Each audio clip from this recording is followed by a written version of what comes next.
Hi guys, welcome back to my channel. ಇವತ್ತಿನ vlog ಶುರು ಮಾಡ್ತಾ ಇದ್ದೀನಿ. ಸೊ ಇವತ್ತಿನ ವ್ಲಾಗು ರಂಗೋಲಿ ಒಟ್ಟಿಗೆ. ಸೊ ರಂಗೋಲಿ ವಿಡಿಯೋ ಪೂರ್ತಿ ನೋಡಿ ಆಮೇಲೆ ನಾನು ವ್ಲಾಗ್ನ ಕಂಟಿನ್ಯೂ ಮಾಡ್ತೀನಿ.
ಸೊ ಈಗ ಮಧ್ಯಾಹ್ನದ ಲಂಚ್ಗೆ ಪ್ರಿಪೇರ್ ಮಾಡ್ತಾಯಿದ್ದೀನಿ. ಸೊ ಮೊದಲಿಗೆ ಒಂದು ಕುಕ್ಕರ್ ತೊಗೊಂಡು ಅದಕ್ಕೆ ಹೆಸರುಬೇಳೆ ಮತ್ತು ತೊಗರಿಬೇಳೆ, ಮೈಸೂರು ಬೇಳೆ, ಸೊ ಇಷ್ಟನ್ನೆಲ್ಲ ಹಾಕೋತಾ ಇದ್ದೀನಿ. ಸೊ ನಿಮ್ಗೆ ಯೂಶ್ವಲಿ ಗೊತ್ತು, ನಾನು ಬೇಳೆ ಸಾರು ಅಥವಾ ಬೇಳೆದೇನ ಮಾಡಬೇಕು ಅಂದರೆ ಈ 3 ಬೇಳೆನ ಮಿಕ್ಸ್ ಮಾಡ್ತೀನಿ ಅಂತ. ಅದಕ್ಕೆ ಬೇಳೆನ ತೊಳೆದ್ಬಿಟ್ಟು ಸ್ವಲ್ಪ ನೀರು ಹಾಕಿ ಸ್ವಲ್ಪ ಎಣ್ಣೆನ ಹಾಕಿ ಇವಾಗ ಗ್ಯಾಸ್ ಮೇಲೆ ಇಡ್ತೀನಿ. ನಾನು ಸ್ವಲ್ಪ ಹೆಸರುಬೇಳೆನ ಜಾಸ್ತಿನೇ ಬಳಸ್ತೀನಿ, ಯಾಕಂದರೆ ಅದು ತಂಪು ಮೈಗೆ ಅಂದ್ಬಿಟ್ಟು ಜಾಸ್ತಿ ಬಳಸ್ತೀನಿ. ಈ ಕಡೆ ರೈಸ್ ಇಟ್ಟಿದ್ದೀನಿ. ಸೊ ಅಕ್ಕಿನ ತೊಳೆದಿಟ್ಟಿದ್ದೀನಿ. ಇವಾಗ ಇದಕ್ಕೆ ಉಪ್ಪು ಹಾಕ್ಬಿಟ್ಟು ಕುಕ್ಕರ್ ಲಿಡ್ ಕ್ಲೋಸ್ ಮಾಡಿಬಿಡಬೇಕು. ಸೊ ಎಲ್ಲ ಒಟ್ಟಿಗೆ ಮಾಡ್ಕೊಳ್ಳೋಣ ಅಂತ, ಯಾಕಂದರೆ ಟೈಮ್ ಇಲ್ಲ ನನಗೆ, ಬೇಗ ಬೇಗ ಮಾಡಬೇಕು. ಸೊ ನಮ್ಮ ಯಜಮಾನರು ಬರ್ತೀನಿ ಅಂತ ಅಂದರು. ಸೊ ಅವರು ಮೊದಲೇ ಹೇಳೋದಿಲ್ಲ, ಬರ್ತೀನಿ ಅಂತ ಒಂದು 10 ನಿಮಿಷ 15 ನಿಮಿಷ ಇದ್ದಾಗ ಹೇಳ್ತಾರೆ ಬರ್ತೀನಿ ಅಂದ್ಬಿಟ್ಟು. ಸೊ ಈಗ ನಾನು ನೋಡಿ ಈರುಳ್ಳಿ ಮತ್ತು ಟೊಮೆಟೊ, ಹೀರೆಕಾಯಿ ಇಷ್ಟನ್ನು ಚಾಪ್ ಮಾಡಿ ಇಟ್ಕೊಂಡಿದ್ದೀನಿ. ಸೊ ಇವಾಗ ಹೀರೆಕಾಯಿ ಪಲ್ಯ ಮಾಡ್ತಾಯಿದ್ದೀನಿ, ಬೇಳೆ ಸಾರು ಮತ್ತು ಹೀರೆಕಾಯಿ ಪಲ್ಯ ಮಾಡ್ತಾ ಇರೋದು. ಸೊ ಇವಾಗ ನಾನು ಮಣ್ಣಿನ ಪಾತ್ರೆ ಮಣ್ಣಿನ ಕಡಾಯಿ ಅಂತಾರಲ್ಲ, ಸೊ ಅದನ್ನೇ ಇಟ್ಟಿದ್ದೀನಿ. ಇವಾಗ ಅದಕ್ಕೆ ಒಂಚೂರು ಎಣ್ಣೆನ ಹಾಕ್ತಾಯಿದ್ದೀನಿ. ಎಣ್ಣೆ ಹಾಕಿದ ಮೇಲೆ ಇವಾಗ ಇದಕ್ಕೆ ಸಾಸಿವೆ ಜೀರಿಗೆನ ಹಾಕ್ತೀನಿ. ಸೊ ಈ ಮಣ್ಣಿನ ಪಾತ್ರೆ ಏನಿದೆ ನೋಡಿ, ಸ್ವಲ್ಪ ಕಾಯೋದಕ್ಕೆ ಟೈಮ್ ತೊಗೊಳುತ್ತೆ ಸ್ಟಾರ್ಟಿಂಗು. ಬಟ್ ಒಂದು ಸತಿ ಕಾಯ್ತಂದರೆ ಬೇಗ ಬೇಗ ಅಡುಗೆ ಆಗುತ್ತೆ. ನಾರ್ಮಲ್ ಪಾತ್ರೆ ಥರ ಅಲ್ಲ ಇದು, ಸ್ಟಾರ್ಟಿಂಗ್ ಒಂಚೂರು ಜಾಸ್ತಿನೇ ಟೈಮ್ ತೊಗೊಳುತ್ತೆ. ಸೊ ಇದು ನನಗೆ ಹೊಸ ಎಕ್ಸ್ಪೀರಿಯನ್ಸು, ಮಡಿಕೆ ಪಾತ್ರೆಯಲ್ಲೆಲ್ಲ ಮಾಡ್ತಾ ಇರೋದು, ಅಂದರೆ ಮಣ್ಣಿನ ಪಾತ್ರೆಯಲ್ಲಿ. ಸೊ ಎಣ್ಣೆ ಹಾಕಿ ಸಾಸಿವೆ ಜೀರಿಗೆ ಹಾಕಿ ಕಡಲೆಬೇಳೆನ ಹಾಕಿದ್ದೀನಿ. ಸೊ ಇವಾಗ ಅದು ಫ್ರೈ ಆಗ್ತಾಯಿದೆ. ಸೊ ಕಡಲೆಬೇಳೆ ಒಂಚೂರು ಚೆನ್ನಾಗಿ ಫ್ರೈ ಆಗಬೇಕು, ಅವಾಗೆ ತಿನ್ನಬೇಕಾದ್ರೆ ಅದು ಏನು ಹೇಳ್ತಾರೆ ಕ್ರಿಸ್ಪಿ ಟೆಕ್ಸ್ಚರಲ್ಲಿರುತ್ತೆ. ಇಲ್ಲ ಅಂತಂದರೆ ಹಸಿ ಹಸಿ ಥರನೇ ಇರುತ್ತೆ. ಸೊ ಇವಾಗ ಅದು ಫ್ರೈ ಆಗಿದೆ. ನಾನು ಈರುಳ್ಳಿನ ಸೇರಿಸ್ತಾ ಇದ್ದೀನಿ. ಈರುಳ್ಳಿ ನಾನು ಇಲ್ಲಿ ಸುಮಾರು ಒಂದು 5 ಈರುಳ್ಳಿನ ಸಣ್ಣದಾಗಿ ಚಾಪ್ ಮಾಡಿ ಇಟ್ಕೊಂಡಿದ್ದೀನಿ. ಸಣ್ಣದಾಗಿ ಅಂದರೆ ತುಂಬ ಸಣ್ಣದಾಗಲ್ಲ, ಒಂದು ಮೀಡಿಯಮ್ ಗಾತ್ರದಷ್ಟು. ಸೊ ಇವಾಗ ಈರುಳ್ಳಿನ ಹಾಕ್ಬಿಟ್ಟು ಚೆನ್ನಾಗಿ ಬಾಡಿಸ್ಕೊತಾ ಇದ್ದೀನಿ. ಈಗ ಇದಕ್ಕೆ ರುಚಿಗೆ ಎಷ್ಟು ಬೇಕೋ ಅಷ್ಟು ಉಪ್ಪನ್ನ ಸೇರಿಸ್ತಾ ಇದ್ದೀನಿ. ಸೊ ಕಲ್ಲುಪ್ಪನ್ನ ಹಾಕ್ತಾ ಇರೋದು. ಸೊ ನಾನು ನೀರು ಹಾಕೋದಿದ್ರೆ ನಾನು ಕಲ್ಲುಪ್ಪನ್ನ ಹಾಕ್ತೀನಿ. ಡ್ರೈ ರೆಸಿಪೀಸ್ ಏನಾದರೂ ಇದ್ದರೆ ಪುಡಿ ಉಪ್ಪನ್ನ ಬಳಸ್ತೀನಿ. ನಾನು ಜಾಸ್ತಿ ಕಲ್ಲುಪ್ಪನ್ನೇ ಬಳಸೋದು. ಸೊ ಇವಾಗ ಉಪ್ಪನ್ನೆಲ್ಲ ಹಾಕಿದ ಮೇಲೆ ಒಂದು ಸತಿ ನೀಟಾಗಿ ಮಿಕ್ಸ್ ಮಾಡಿಕೊಂಡು ಟೊಮೆಟೊನ ಹಾಕ್ತಾಯಿದ್ದೀನಿ. ಸೊ ನಾನು ಟೊಮೆಟೊ ಪಲ್ಯಕ್ಕೆ ಮತ್ತು ಸಾಂಬಾರಿಗೆ ಎರಡು ಒಟ್ಟಿಗೆ ಕಟ್ ಮಾಡಿ ಇಟ್ಕೊಂಡೆ. ಸೊ ಪದೇ ಯಾರು ಕಟ್ ಮಾಡ್ತಾರೆ ಅಂತ ಮೊದಲಿಗೆ ಕಟ್ ಮಾಡಿ ಇಟ್ಕೊಂಡೆ. ಸೊ ರೈಸ್ ಆಗೋ ಟೈಮಲ್ಲಿ ಕಟ್ ಮಾಡಿ ಇಟ್ಕೊಂಡ್ರೆ ಎರಡಕ್ಕೂ ಸರಿ ಇರುತ್ತೆ ಅಂದ್ಬಿಟ್ಟು. ಸೊ ಇವಾಗ ಇದಕ್ಕೆ ಚಿಟಿಕೆ ಅರಿಶಿನ ಪುಡಿನ ಸೇರಿಸ್ತಾ ಇದ್ದೀನಿ. ಸೊ ಉಪ್ಪು ಆಲ್ರೆಡಿ ನಾನು ಸೇರಿಸಿರೋದ್ರಿಂದ ಟೊಮೆಟೊ ಬೇಗನೆ ಬೇಯುತ್ತೆ. ಸೊ ಇವಾಗ ನೀಟಾಗಿ ಮಿಕ್ಸ್ ಮಾಡ್ಕೊತಾ ಇದ್ದೀನಿ. ನೋಡಿ ಈ ರೀತಿ ಮಿಕ್ಸ್ ಮಾಡ್ಕೋಬೇಕು. ಮತ್ತು ಹೀರೆಕಾಯಿ ಸಿಪ್ಪೆ ಏನಿದೆ ನೋಡಿ, ಅದರಲ್ಲಿ ಚಟ್ನಿ ಕೂಡ ಮಾಡ್ಬೋದು. ಬಟ್ ನನಗೆ ಅಷ್ಟು ಪೇಷನ್ಸ್ ಇರಲಿಲ್ಲ, ಸಿಪ್ಪೆ ಬಿಸಾಕ್ಬಿಟ್ಟೆ. ಸೊ ನೀವು ಬೇಕು ಅಂತ ಅಂದರೆ ಕಮೆಂಟ್ ಮಾಡಿ ಹೀರೆಕಾಯಿ ಚಟ್ನಿ ರೆಸಿಪಿ, ಅಂದರೆ ಆ ಸಿಪ್ಪೆಯಲ್ಲಿ ನಾನು ಮತ್ತೆ ಇನ್ನೊಂದು ಸತಿ ಶೇರ್ ಮಾಡ್ತೀನಿ. ಈಗ ತೊಳೆದು ಕಟ್ ಮಾಡಿರುವಂಥ ಹೀರೆಕಾಯಿನ ಇದರಲ್ಲಿ ಸೇರಿಸ್ತಾ ಇದ್ದೀನಿ. ಸೊ ಇದನ್ನು ಹಾಕ್ಬಿಟ್ಟು ಮಿಕ್ಸ್ ಮಾಡ್ಕೋಬೇಕು. ಸೊ ಇದಕ್ಕೆ ಇವಾಗ ನಾನು ಸಾಂಬಾರು ಪೌಡರ್ನೇ ಹಾಕ್ತಾಯಿದ್ದೀನಿ. ಸೊ ಸಾಂಬಾರು ಪೌಡ್ರು ತುಂಬ ಟೇಸ್ಟಿಯಾಗಿರುತ್ತೆ. ನಾವು ಯೂಸ್ ನೋಡೋದಿಲ್ಲ ಅಷ್ಟೇ ಎಲ್ಲದಕ್ಕೂ. ಬಟ್ ಒಂದು ಸತಿ ಡ್ರೈ ಪಲ್ಯಗೆ ಮತ್ತು ಈ ಥರ ಪಲ್ಯಕ್ಕೆಲ್ಲ ಸಾಂಬಾರು ಪೌಡ್ರು ಯೂಸ್ ಮಾಡಿ ನೋಡಿ, ನಿಮಗೆ ತುಂಬ ಫೇವ್ರೇಟ್ ಆಗಿಬಿಡುತ್ತೆ. ಮನೆಯಲ್ಲೇ ಮಾಡ್ಕೊಳ್ಬೋದು ಈಸಿಯಾಗಿ. ಸೊ ಇವಾಗ ಸಾಂಬಾರು ಪೌಡ್ರನ್ನೆಲ್ಲ ಹಾಕಿ ಮಿಕ್ಸ್ ಮಾಡ್ತಾಯಿದ್ದೀನಿ.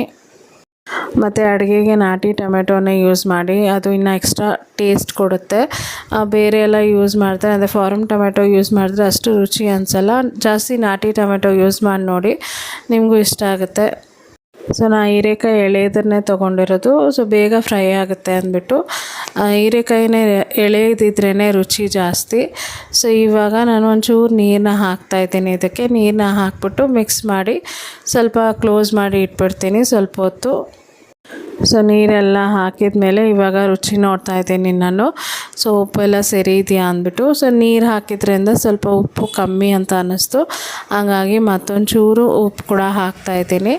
ಸೊ ಇಲ್ಲಿ ನಾನು ಹುಣಸೆಹಣ್ಣು ಕೂಡ ಬಳಸ್ತಾ ಇದ್ದೀನಿ, ಯಾಕಂದರೆ ನಾಟಿ ಟೊಮೆಟೊ ಒಂದೇ ಇದ್ದಿತ್ತು, ಉಳಿದಿದ್ದು ಫಾರಮ್ ಟೊಮೆಟೊ ಹಾಕಿದೆ. ಸೊ ಹಾಗಾಗಿ ಹುಳಿ ಇಲ್ಲ ಅಂತಂದರೆ ಒಂದು ಸ್ವಲ್ಪ ರುಚಿ ಕಮ್ಮಿ ಅಂತ ಅನಿಸುತ್ತೆ ನನಗೆ. ಹಾಗಾಗಿ ಒಂಚೂರು ಹುಣಸೆಹಣ್ಣು ನೀರನ್ನ ಕೂಡ ಹಾಕೋತಾ ಇದ್ದೀನಿ. ಅಂದರೆ ತರಕಾರಿ ಬೇಯೋಕ್ಕೆ ಮುಂಚೆನೇ ಹುಣಸೆಹಣ್ಣು ನೀರು ಹಾಕೋಬಾರ್ದು, ಅದು ಹಾಕಿದರೆ ಬೇಯೋದಿಲ್ಲ ತರಕಾರಿ. ಹಂಗಾಗಿ ಲಾಸ್ಟಲ್ಲಿ ಹುಣಸೆಹಣ್ಣು ನೀರು ಹಾಕಿ ಒಂದು ಸ್ವಲ್ಪ ಹೊತ್ತು ಕುದಿಯೋಕ್ಕೆ ಬಿಟ್ಬಿಡಬೇಕು. ಸೊ ಕುದಿಯೋಕ್ಕೆ ಬಿಟ್ಟರೆ ಎಲ್ಲ ಹೊಂದ್ಕೊಂಡು ರುಚಿ ಚೆನ್ನಾಗಿರುತ್ತೆ. ಸೊ ಇವಾಗ ಇದು ಕುದೀತಾ ಇದ್ದಂಗೆ ನಾನು ಇದಕ್ಕೆ ಒಂದು ಲಿಡ್ನ ಕ್ಲೋಸ್ ಮಾಡಿ ಇಟ್ಬಿಡ್ತೀನಿ. ಸೊ ಸ್ವಲ್ಪ ಹೊತ್ತು ಕುದ್ರೆ ಎಲ್ಲ ಹೊಂದ್ಕೊಳ್ಳುತ್ತಲ್ಲ, ತುಂಬ ರುಚಿಯಾಗಿರುತ್ತೆ. ಸೊ ಇವಾಗ ಕುದ್ದಾಗಿದೆ ನೋಡಿ. ಇವಾಗ ಮತ್ತೊಂದು ಸತಿ ಮಿಕ್ಸ್ ಮಾಡ್ತಾಯಿದ್ದೀನಿ. ಅದರಲ್ಲಿ ಇನ್ನೂ ನೀರು ಜಾಸ್ತಿನೇ ಇದೆ, ಅದೆಲ್ಲ ಒಂದು ಸ್ವಲ್ಪ ಡ್ರೈ ಆಗಬೇಕು. ಹಾಗಾಗಿ ನಾನು ಇದನ್ನು ಇನ್ನೊಂದು ಸೈಡಿಗೆ ಶಿಫ್ಟ್ ಮಾಡಿ ಇಟ್ಬಿಡ್ತೀನಿ, ಯಾಕಂದರೆ ನಾನು ಮತ್ತೆ ಇನ್ನು ಸಾಂಬಾರು ಬೇರೆ ಮಾಡಬೇಕು. ಸೊ ಫೈನಲ್ಲಾಗಿ ಹೇಗಾಯಿತು ಅಂತ ತೋರಿಸ್ತೀನಿ ನಿಮಗೆ ಪಲ್ಯ. ಈಗ ನೋಡಿ ಇನ್ನೊಂದು ಸ್ಟವ್ ಹಚ್ಚಿಟ್ಕೊಂಡು ಇವಾಗ ಒಂದು ಪ್ಯಾನ್ ಇಟ್ಟಿದ್ದೀನಿ ಸಾಂಬಾರು ಮಾಡೋಕ್ಕೆ. ಒಂದು ಸ್ವಲ್ಪ ಎಣ್ಣೆ ಹಾಕಿ ಸಾಸಿವೆ ಜೀರಿಗೆ ಹಾಕಿ ಬೆಳ್ಳುಳ್ಳಿನ ಜಜ್ಜಿಟ್ಕೊಂಡೆ. ಸಾಂಬಾರು ರೆಸಿಪಿ ನಾನು ಇವಾಗ ಡೈಲಿ ಮಾಡ್ತಾಯಿದ್ದೀನಿ, ಅಂದರೆ ಡಿಫ್ರೆಂಟಾಗಿ ಮಾಡ್ತೀನಿ, ಒಂದೇ ಥರ ಮಾಡಲ್ಲ. ಸೊ ಇವಾಗ ಬೆಳ್ಳುಳ್ಳಿನ ಹಾಕಿದ ಮೇಲೆ ಕರ್ಬೇವಿನ ಸೊಪ್ಪು ಹಾಕಿದ್ದೀನಿ. ಸೊ ಮಸಾಲೆ ಸಾರೆಲ್ಲ ಮಾಡಿ ತುಂಬ ದಿವಸನೇ ಆಯಿತು. ನಾನು ಕಾಳುಗಳೆಲ್ಲ ಏನೂ ನೆನೆನೇ ಹಾಕಿಲ್ಲ. ಸೊ ಹಾಕಿಡಬೇಕು. ಈಗ ಟೊಮೆಟೊನೆಲ್ಲ ಹಾಕಿದ ಮೇಲೆ ಚೆನ್ನಾಗಿ ಫ್ರೈ ಮಾಡ್ಕೊತೀನಿ. ಇದಕ್ಕೆ ಈರುಳ್ಳಿ ಎಲ್ಲ ಏನಿಲ್ಲ, ಜಸ್ಟ್ ಟೊಮೆಟೊ, ಬೆಳ್ಳುಳ್ಳಿ, ಕರ್ಬೇವಿನ ಸೊಪ್ಪು, ಸಾಸಿವೆ, ಜೀರಿಗೆ ಅಷ್ಟೇ. ಈಗ ಇದಕ್ಕೆ ರುಚಿಗೆ ಎಷ್ಟು ಬೇಕೋ ಅಷ್ಟು ಉಪ್ಪು ಹಾಕ್ತಾಯಿದ್ದೀನಿ. ಸೊ ಟೊಮೆಟೊ ಹಾಕಿ ಇಮಿಡಿಯೇಟಾಗಿ ಉಪ್ಪು ಹಾಕೋದ್ರಿಂದ ಬೇಗ ಸಾಫ್ಟ್ ಆಗುತ್ತೆ ಟೊಮೆಟೊ, ಮತ್ತು ಕುಕ್ ಆಗೋಕ್ಕೂ ತುಂಬ ಈಸಿ ಇರುತ್ತೆ. ಸೊ ಗ್ಯಾಸ್ ಕೂಡ ಸೇವ್ ಮಾಡ್ಬೋದು. ಸೊ ಇವಾಗ ನಾನು ಮಣ್ಣಿನ ಪಾತ್ರೆ ಮೇಲೆ ಒಂದು ಲಿಡ್ ಕ್ಲೋಸ್ ಮಾಡಿದ್ದು ಸುಮಾರು 3 ನಿಮಿಷ ಅಷ್ಟು ಸಿಮ್ಮಲ್ಲೇ ಇದನ್ನು ಬೇಯಿಬಿಟ್ಟೆ. ಇವಾಗ ಲಿಡ್ ಓಪನ್ ಮಾಡಿದ ಮೇಲೆ ನೋಡಿ ಈ ರೀತಿ ಕಾಣ್ತಾ ಇದೆ. ನಾನು ಬೇಳೆನ ಮೊದಲೇ ಬೇಯಿಸಿಟ್ಕೊಂಡಿದ್ದೆಲ್ಲ ನಾನು ನಿಮ್ಗೆ ತೋರಿಸಿದ್ದೆ. ಸೊ ಇವಾಗ ಇದಕ್ಕೂ ಒಂಚೂರು ಹುಣಸೆಹಣ್ಣು ಹಾಕ್ತಾಯಿದ್ದೀನಿ, ಹುಣಸೆಹಣ್ಣು ರಸನ. ಯಾಕಂದರೆ ನಾನು ಹೇಳ್ದಂಗೆ ನಾಟಿ ಟೊಮೆಟೊ ಇರಲಿಲ್ಲ, ಫಾರಮ್ ಟೊಮೆಟೊನೇ ಹಾಕಿದ್ರಿಂದ ಎರಡಕ್ಕೂ ಒಂಚೂರು ಹುಣಸೆಹಣ್ಣು ರಸನ ಹಾಕ್ತಾಯಿದ್ದೀನಿ. ಈಗ ಇದಕ್ಕೆ ನಾನು ಸಾಂಬಾರು ಪೌಡರ್ನ ಹಾಕ್ತೀನಿ, ಅಂದರೆ ಒಟ್ಟಿಗೆ ಹಾಕೋದಿಲ್ಲ. ಸೊ ಡಿವೈಡ್ ಮಾಡಿ ಹಾಕೋತಾ ಇದ್ದೀನಿ. ಸುಮಾರು 1-1.5 ಸ್ಪೂನಷ್ಟು ಸಾಂಬಾರು ಪೌಡ್ರ್ ಹಾಕಿ ಇವಾಗ ಮಿಕ್ಸ್ ಮಾಡ್ತಾಯಿದ್ದೀನಿ. ಯಾಕಂದರೆ ಹುಣಸೆಹಣ್ಣು ನೀರು ಹಾಕಿರೋದ್ರಿಂದ ಎಲ್ಲದಕ್ಕೂ ಹೊಂದ್ಕೊಂಡ್ರೆ ರುಚಿ ಚೆನ್ನಾಗಿರುತ್ತೆ ಅಂದ್ಬಿಟ್ಟು ಇವಾಗ ಹುಣಸೆಹಣ್ಣು ನೀರನ್ನ ಹಾಕ್ಬಿಟ್ಟು ಸಾಂಬಾರು ಪೌಡ್ರನ್ನ ಕೂಡ ಹಾಕಿದೆ. ಸೊ ಇವಾಗ ಮಿಕ್ಸ್ ಮಾಡಿದ್ಮೇಲೆ ಇನ್ನೊಂದು ಸ್ವಲ್ಪ ಹೊತ್ತು ಕುದಿಯೋಕ್ಕೆ ಬಿಡ್ತೀನಿ. ಸೊ ಇವಾಗ ನೋಡಿ ಎಣ್ಣೆ ಎಲ್ಲ ಸೈಡಲ್ಲಿ ಬಿಟ್ಕೊಂಡು ಬಂದಿದೆ. ಇವಾಗ ಇದು ರೆಡಿ ಆಗಿದೆ. ಇವಾಗ ಇದಕ್ಕೆ ನಾನು ಮಿಕ್ಸ್ ಮಾಡಿಬಿಟ್ಟು ಒಂದು ಸತಿ ಬೇಳೆನ ಹಾಕ್ತೀನಿ. ಟೊಮೆಟೊ ಎಲ್ಲ ಪೂರ್ತಿ ಸಾಫ್ಟ್ ಆಗಬೇಕು, ಅಲ್ಲಿ ತನಕ ಇದನ್ನು ಮಿಕ್ಸ್ ಮಾಡ್ಕೋಬೇಕು. ಸೊ ನಾನು ಬೇಳೆನ ಬೇಯಿಸ್ಬೇಕಾದ್ರೆ ಸುಮಾರು 4-5 ವಿಸಿಲ್ ಕೊಟ್ಬಿಡ್ತೀನಿ. ಆವಾಗ ಚೆನ್ನಾಗಿ ಸ್ಮ್ಯಾಶ್ ಆಗೋ ರೀತಿ ಬೇಳೆ ಬೇಯುತ್ತೆ. ಅದನ್ನು ನಾನು ಒಂದು ಸೌಟಲ್ಲಿ ಮಿಕ್ಸ್ ಮಾಡ್ಕೊತೀನಿ. ಸೊ ನೋಡಿ ಬೇಳೆ ಈ ರೀತಿ ಆಗಿದೆ. ಪೂರ್ತಿ ಬೇಳೆಯಾಗಿ ಸಿಕ್ಕೋದಿಲ್ಲ ನಿಮಗೆ ಬಾಯಿಗೆ. ಈ ರೀತಿ ಸ್ಮ್ಯಾಶ್ ಆದರೆ ತುಂಬ ಟೇಸ್ಟಿ ಮತ್ತು ತಿನ್ನೋಕ್ಕೂ ಚೆನ್ನಾಗಿರುತ್ತೆ. ಸೊ ಇವಾಗ ಬೇಳೆ ಹಾಕಿದ ಮೇಲೆ ಒಂಚೂರು ನೀರು ಹಾಕ್ಬಿಟ್ಟು ಇವಾಗ ಮಿಕ್ಸ್ ಮಾಡ್ಕೊತಾ ಇದ್ದೀನಿ. ಸೊ ಇದು ತುಂಬ ಈಸಿ ಮತ್ತು ಇಡ್ಲಿಗೆಲ್ಲ ತುಂಬ ಟೇಸ್ಟಿಯಾಗಿರುತ್ತೆ. ಸೊ ನಾವು ಇಡ್ಲಿಗೆ ಯೂಶಲಿ ಚಟ್ನಿ ಸಾಂಬಾರೆಲ್ಲ ಮಾಡ್ತೀವಲ್ಲ, ಈ ರೀತಿ ಸಾಂಬಾರು ಮಾಡಿ ನೋಡಿ, ತುಂಬ ಚೆನ್ನಾಗಿರುತ್ತೆ. ಮತ್ತು ಮಣ್ಣಿನ ಪಾತ್ರೆಯಲ್ಲಿ ಅಡುಗೆ ಮಾಡಿದ್ದು ಇನ್ನೊಂದು ಎಕ್ಸ್ಟ್ರಾ ಫ್ಲೇವರು ಮತ್ತು ಎಕ್ಸ್ಟ್ರಾ ಟೇಸ್ಟ್ ಆ್ಯಡ್ ಮಾಡುತ್ತೆ ಅಡುಗೆಗೆ. ಸೊ ಹಾಗಾಗಿ ನಾನು ಮಣ್ಣಿನ ಪಾತ್ರೆಯಲ್ಲಿ ತುಂಬ ದಿವಸ ಮಾಡಬೇಕು ಅಂದ್ಕೊಂಡೆ. ಈಗ ಪಾಸ್ಟ್ 2 ಎಪಿಸೋಡಿಂದ ಎಪಿಸೋಡ್ ಅಂತ ಇದ್ದೀನಿ, ಇವಾಗ ಪಾಸ್ಟ್ 2 ವ್ಲಾಗ್ಸಿಂದ ನಾನು ಮಣ್ಣಿನ ಪಾತ್ರೆಯಲ್ಲಿ ಶೇರ್ ಮಾಡ್ತಾಯಿದ್ದೀನಿ. ಸೊ ಇವಾಗ ನೋಡಿ ಕುದಿ ಬಂದಾಗಿದೆ. ನಾನು ಆವಾಗಲೇ ಸಾಂಬಾರು ಪೌಡ್ರ್ 1.5 ಸ್ಪೂನೇ ಹಾಕಿದೆ. ಸೊ ಇವಾಗ 1.5 ಸ್ಪೂನ್ ಹಾಕಿ ಮಿಕ್ಸ್ ಮಾಡ್ತಾಯಿದ್ದೀನಿ. ಸೊ ಸಾಂಬಾರು ಪೌಡ್ರ್ ಹಾಕಿ ಮಿಕ್ಸ್ ಆದಮೇಲೆ ಈಗ ನಾನು ಕೊತ್ತಂಬರಿ ಸೊಪ್ಪನ್ನ ಹಚ್ಚಿಟ್ಕೊಂಡಿದ್ದೀನಿ. ನೋಡಿ ಸಾಂಬಾರು ಎಷ್ಟು ಚೆನ್ನಾಗಿ ಕುದಿ ಬರ್ತಾಯಿದೆ. ಈಗ ಕೊತ್ತಂಬರಿ ಸೊಪ್ಪನ್ನ ಹಾಕ್ಬಿಟ್ಟು ಮಿಕ್ಸ್ ಮಾಡಿಬಿಟ್ಟು ಸ್ಟವ್ನ ಆಫ್ ಮಾಡಿಬಿಡ್ತೀನಿ. ಈಗ ಸಾಂಬಾರು ರೆಡಿಯಾಗಿದೆ. ಸೊ ನಿಮ್ಗೆ ಇಷ್ಟ ಆದರೆ ಖಂಡಿತ ಟ್ರೈ ಮಾಡಿ ನೋಡಿ. ಹೀಗಾಗಿದೆ ಸಾಂಬಾರು. ಸೊ ನಾನು ಯೂಶ್ವಲಿ ತೆಳ್ಳಗೆ ಇಡ್ತೀನಿ, ಯಾಕಂದರೆ ಮಧ್ಯಾಹ್ನ ರಾತ್ರಿ 2 ಟೈಮ್ಗೂ ಬೇಕಾಗುತ್ತೆ. ತೀರಾ ಗಟ್ಟಿಯಾಗಿ ಮಾಡೋಕ್ಕೆ ಹೋಗೋಲ್ಲ. ಇವಾಗ ಒಂದು ಲಿಡ್ ಕ್ಲೋಸ್ ಮಾಡಿ ಇಟ್ಟಿದ್ದೀನಿ. ಈ ಕಡೆ ನೋಡಿ ಹೀರೆಕಾಯಿ ಪಲ್ಯ ಕೂಡ ರೆಡಿಯಾಗಿದೆ. ನೀರೆಲ್ಲ ಹಿಂಗಿ ಎಣ್ಣೆ ಎಲ್ಲ ಸೈಡಲ್ಲಿ ಬಿಟ್ಕೊಂಡು ಬಂದಿದೆ. ಈಗ ಇದಕ್ಕೂ ಕೊತ್ತಂಬರಿ ಸೊಪ್ಪನ್ನ ಹಾಕ್ಬಿಟ್ಟು ಮಿಕ್ಸ್ ಮಾಡಿಬಿಟ್ಟು ಸ್ಟವ್ನ ಆಫ್ ಮಾಡಿಬಿಡ್ತೀನಿ. ಸೊ ನೋಡಿ ಫೈನಲಾಗಿ ಈ ರೀತಿ ಕಾಣ್ತಾ ಇದೆ, ತುಂಬ ಯಮ್ಮಿಯಾಗಿದೆ. ಸೊ ಅಡುಗೆ ಆಗ್ತಾ ಇದ್ದಂಗೆ ನಮ್ಮ ಯಜಮಾನರು ಕೂಡ ಬಂದರು. ಇವಾಗ ಅವ್ರಿಗೆ ನಾನು ಊಟನ ಸರ್ವ್ ಮಾಡ್ತಾಯಿದ್ದೀನಿ. ಒಂದು ಪ್ಲೇಟ್ ತೊಗೊಂಡಿದ್ದೀನಿ. ಈಗ ಇದಕ್ಕೆ ಬಿಸಿ ಬಿಸಿ ರೈಸ್ ಹಾಕ್ತಾಯಿದ್ದೀನಿ. ಸೊ ನೀವು ತುಪ್ಪ ತಿನ್ನೋರಾದರೆ ಸ್ವಲ್ಪ ತುಪ್ಪ ಹಾಕ್ಕೊಳ್ಳಿ. ನಮ್ಮ ಯಜಮಾನರು ತಿನ್ನಲ್ಲ, ಹಂಗಾಗಿ ಹಾಕಲ್ಲ ನಾನು. ಈಗ ಬಿಸಿ ಬಿಸಿ ರೈಸ್ ಹಾಕಿದ್ಮೇಲೆ ಇದಕ್ಕೆ ಸಾಂಬಾರು ಹಾಕ್ಬಿಟ್ಟು ಸೈಡಲ್ಲಿ ಪಲ್ಯನ ಇಡ್ತೀವಿ. ತುಂಬ ಚೆನ್ನಾಗಿತ್ತು ಅಂತ ನಮ್ಮ ಯಜಮಾನರು ಹೇಳಿದ್ರು. ನಮ್ಮ ಯಶ್ ಕೂಡ ತುಂಬ ಇಷ್ಟಪಟ್ಟು ತಿಂದ. ಸೊ ಖಂಡಿತ ಟ್ರೈ ಮಾಡಿ ಅಂತ ಹೇಳ್ತೀನಿ. ಸೊ ಸಾಂಬಾರು ಹಾಕಿದ್ಮೇಲೆ ನಾನು ಪಲ್ಯನ ಕೂಡ ಸೈಡ್ಗೆ ಆ ಪ್ಲೇಟಲ್ಲಿ ಇಡ್ತಾಯಿದ್ದೀನಿ. ಸೊ ಖಂಡಿತ ಟ್ರೈ ಮಾಡಿ ಅಂತ ಹೇಳ್ತೀನಿ. ಸೊ ಇದಾದಮೇಲೆ ನಾನು ಆಮ್ಲೆಟ್ ಕೂಡ ಮಾಡಿದೆ. ಬಟ್ ನಮ್ಮ ಯಜಮಾನರಿಗೆ ಕಾಯೋಷ್ಟು ಪೇಷನ್ಸ್ ಇರಲಿಲ್ಲ. ಅವರು ತುಂಬ ಅರ್ಜೆಂಟ್ ಮಾಡ್ತಾಯಿದ್ರು, ಬೇಗ ಕೊಡು, ನಂಗೆ ತುಂಬ ಹಸಿವಾಗ್ತಾಯಿದೆ ಅಂದ್ಬಿಟ್ಟು. ಸೊ ಅವ್ರು ಹಂಗೆ ಒಂದೊಂದು ಸತಿ ಅವ್ರಿಗೆ ತುಂಬ ಹಸಿವಾಗಿಬಿಡುತ್ತೆ. ಮೊದಲೇ ಹೇಳಿದ್ರೆ ನಾನು ಬೇಗ ರೆಡಿ ಮಾಡ್ತೀನಿ. ಸೊ ಅವ್ರು ಹೇಳೋದೇ ಲೇಟು, ಅದರಲ್ಲಿ ಶೂಟ್ ಬೇರೆ ಮಾಡ್ಕೋಬೇಕು ವೀಡಿಯೋನ. ಸೊ ಅದರಿಂದ ಇನ್ನೂ ಲೇಟ್ ಆಗುತ್ತೆ. ಹಾಗೆ ನೋಡಿ ಇವಾಗ ನಾನೊಂದು ಆಮ್ಲೆಟ್ ಮಾಡಿಕೊಂಡು ನಾನು ಊಟ ಮಾಡೋ ಟೈಮಲ್ಲಿ ಆಮ್ಲೆಟ್ ಮಾಡಿಕೊಂಡೆ. ಸೊ ಯಾಕೋ ಆಮ್ಲೆಟ್ ಜೊತೆ ತಿನ್ನಬೇಕು ಅಂತ ಅನ್ನಿಸ್ತು, ಹಾಗಾಗಿ 1-2 ಮೊಟ್ಟೆ ಹಾಕಿ ಆಮ್ಲೆಟ್ ಮಾಡ್ಕೊಂಡಿದ್ದೀನಿ. ಸೊ ಇವತ್ತಿನ ವ್ಲಾಗ್ ಇಷ್ಟೇ. ಇವತ್ತಿನ ವ್ಲಾಗ್ ನಿಮ್ಗೆ ಇಷ್ಟ ಆದರೆ ದಯವಿಟ್ಟು ಲೈಕ್ ಮಾಡಿ, ಶೇರ್ ಮಾಡಿ, ಕಮೆಂಟ್ ಮಾಡಿ, ಸಬ್ಸ್ಕ್ರೈಬ್ ಮಾಡಿ. ಮತ್ತು ನಾಳೆ ಒಂದು ಹೊಸ ವೀಡಿಯೋ ಒಂದಿಗೆ ನಾನು ನಿಮ್ಮನ್ನ ಭೇಟಿ ಆಗ್ತೀನಿ. ಅಂಟಿಲ್ ದೆನ್ ಟೇಕ್ ಕೇರ್, ಬಾಯ್.